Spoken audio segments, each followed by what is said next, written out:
Est-ce que vous avez eu le temps de méditer sur ce qu'on a dit, réfléchir sur ces stances qu'on a vues précédemment?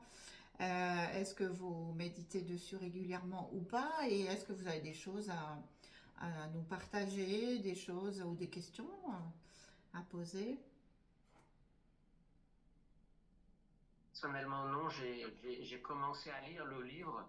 J'ai repris le livre dès le départ, Bah, c'est bien donc j'ai lu La vie et l'œuvre de tomber en de pot. Gyaltsen Togmé. Voilà, bon, Et alors?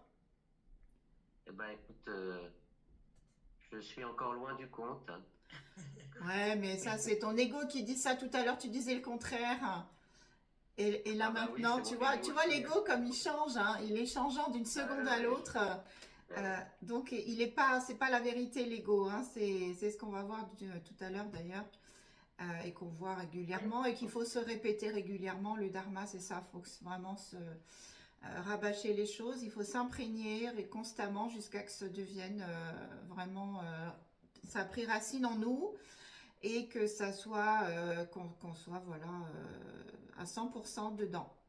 Et pour l'instant, avec nos habitudes samsariques, c'est compliqué puisque on est au sein d'un monde ordinaire avec des êtres ordinaires qui sont absolument pas dans le dharma et c'est encore plus dur. C'est encore plus dur. Je sais de quoi je parle. J'y suis plus maintenant, mais c'est beaucoup plus dur. Mais en même temps, c'est sympa parce qu'on fait beaucoup d'efforts pour les autres puisque on les voit nager dans le samsara, on les voit se débattre dans des querelles des fois qui sont insignifiantes et du coup on prie beaucoup plus pour eux parce que bah, c'est triste et voilà donc on travaille en fait même quand on est dans le samsara on travaille beaucoup.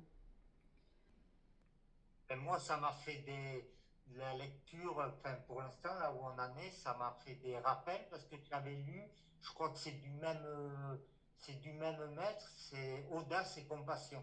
Oui, c'est Dilgo Khyentse Rinpoche. Voilà.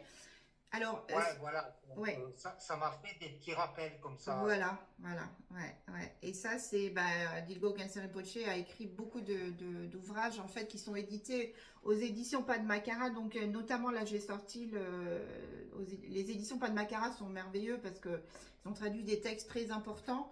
Et notamment, le Bodhisattva, donc, qui est la marche vers l'éveil, hein, de Shantideva. Donc, ça, on peut le trouver aussi, ces mêmes éditions. Ouais.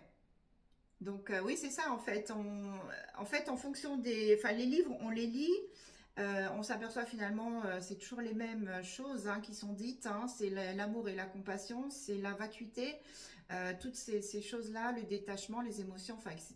La permanence, tout ça, c'est répété différemment au travers des ouvrages, au travers des maîtres, hein, parce qu'ils ont leurs mots à eux, ils sont tous un peu différents, donc ils expriment les choses de façon différente. Mais en fait, tout est pareil. En fait, le dharma, c'est ça. En fait, c'est des répétitions des mêmes notions. C'était plus, ouais, c'est vraiment un challenge quand il y a une personne en face de nous qui nous procure des émotions plus ou moins agréables, on va dire. Voilà, de toujours se dire, ok, bon,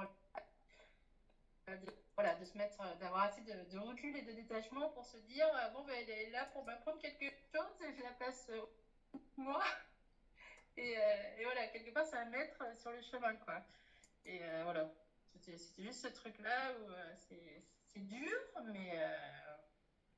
mais c'est justement parce que c'est dur que tu vas progresser beaucoup plus vite. Si tu fais des choses faciles, hein, forcément, tu sais déjà, donc ça sert à rien de les faire à la limite.